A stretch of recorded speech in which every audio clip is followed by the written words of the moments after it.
Maithili express की शानदार प्रस्तुति।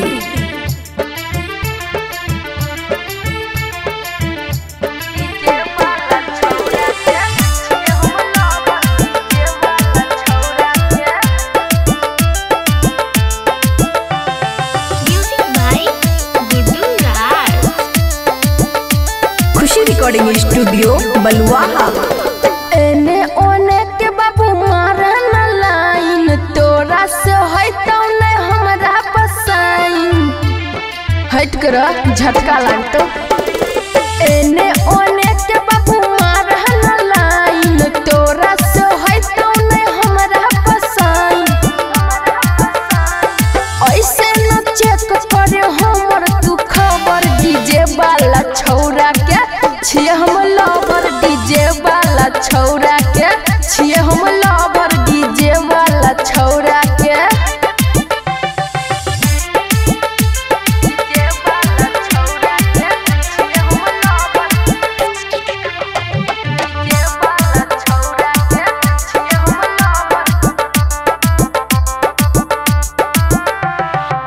डीजे बजाए के बाबू हमरा घुमाबै रे खाना बनाए के बाबू मुँह में खियाबै रे हे रे तोरे कहै छी। डीजे बजाए के बाबू हमरा घुमाबै रे खाना बनाए के बाबू मुँह में खियाबै रे और हम छियै रे दोसरे के सबर डीजे वाला छौरा के छियै हम लवर डीजे वाला छौरा के छियै हम लवर डीजे वाला छौरा के।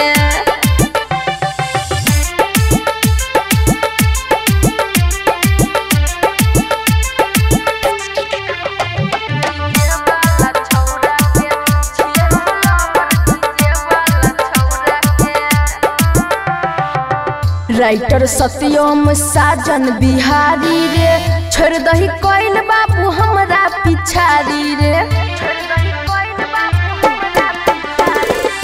राइटर सत्यम साजन बिहारी रे छोड़ दही कोइल बाबू हमर तू पिछाड़ी रे।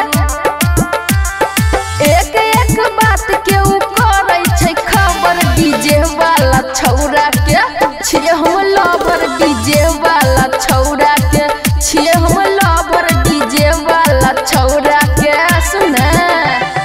खुशी रिकॉर्डिंग स्टूडियो बलुआहा।